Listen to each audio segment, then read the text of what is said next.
Hello, and thank you for calling. You have reached Purgatory, Missouri. Please hold for Hunter Lowry's interview with producer Maureen Davis. Whatever possessed you to get into this crazy radio play project? I loved the music.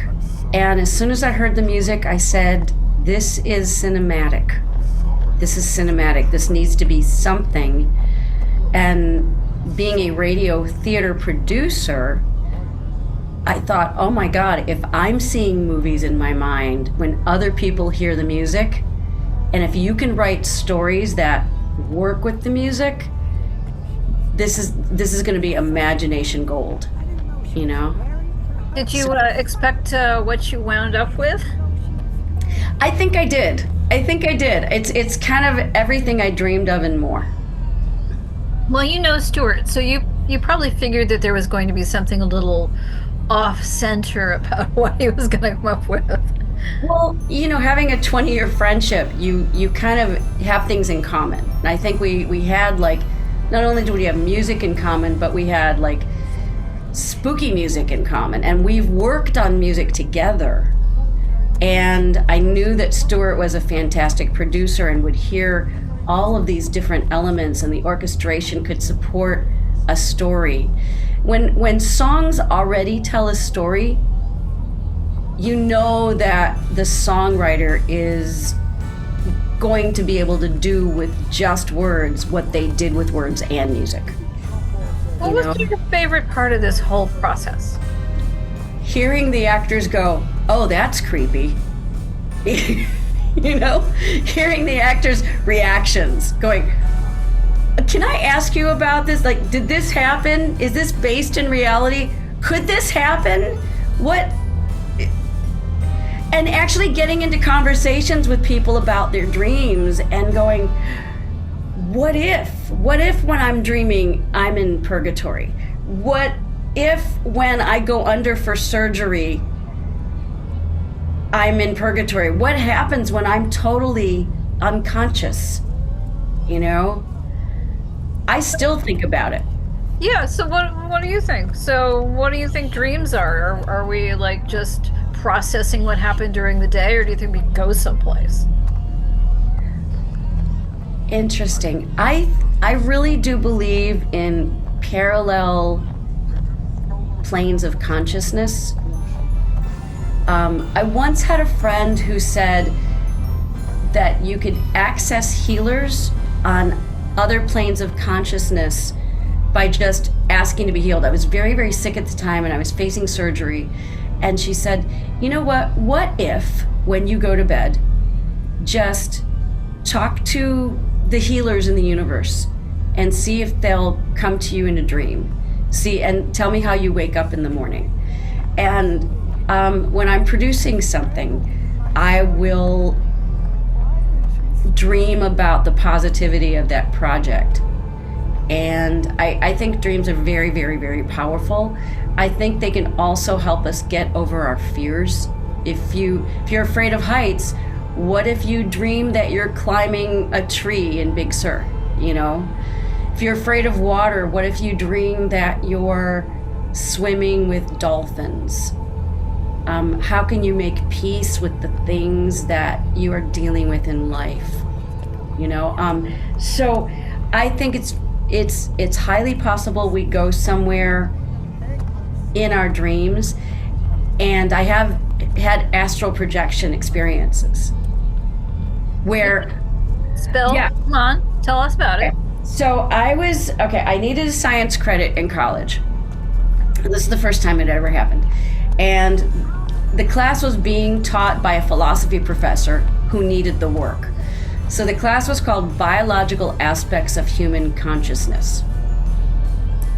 And he invited us to astral project. And he said, if it works, these are the steps you will take. This is what you will do.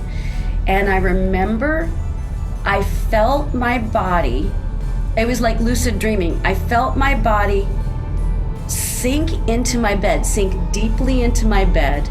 And then I felt a lightness come off of me, and I felt my body float through the window, and it was raining And I was standing out there in the rain, just looking at people and dogs, stray dogs and cats. And when I woke up, my nightgown was wet, and so were my feet. Get out. Swear to God. You don't think you're just sleepwalking? I might have been sleepwalking. It's highly possible. I remember just being in my bed. So, yes. This happened more than once? I think it maybe happened twice. I don't remember what happened on the second one, but I've had many lucid dreams. I've had lucid dreams.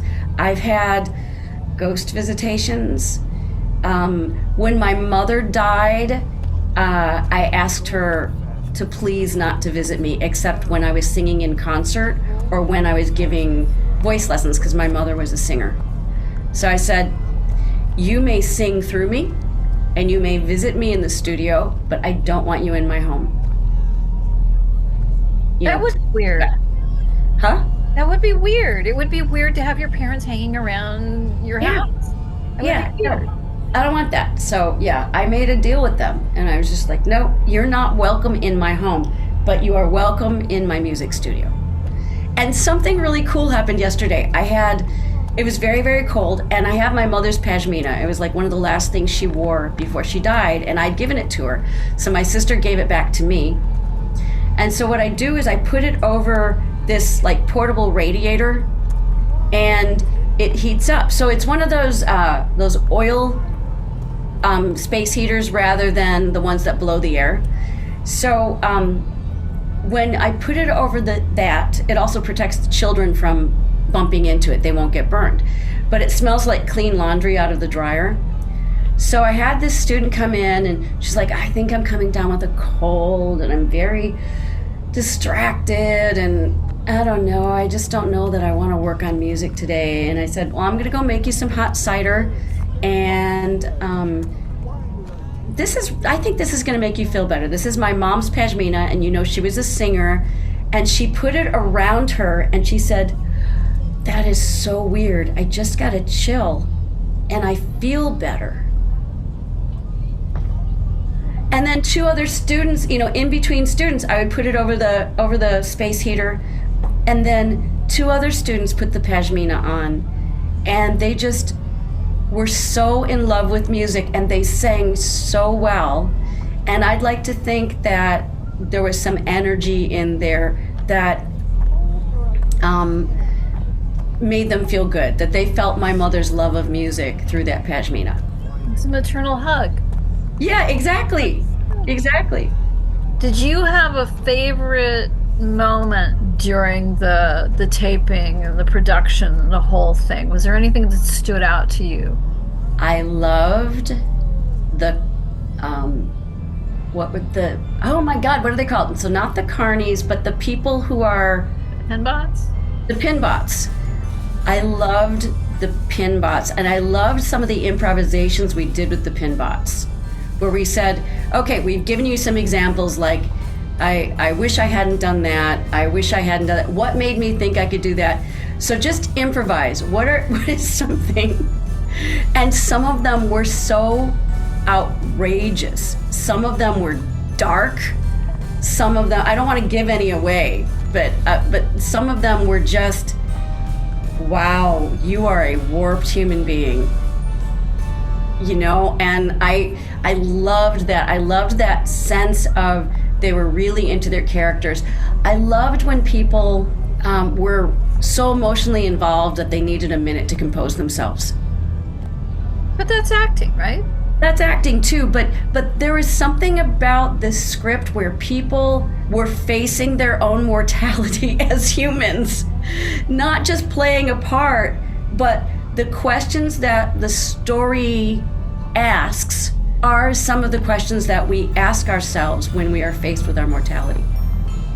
Well, I can't figure out a better way to end it than that. That was just perfect. So, okay.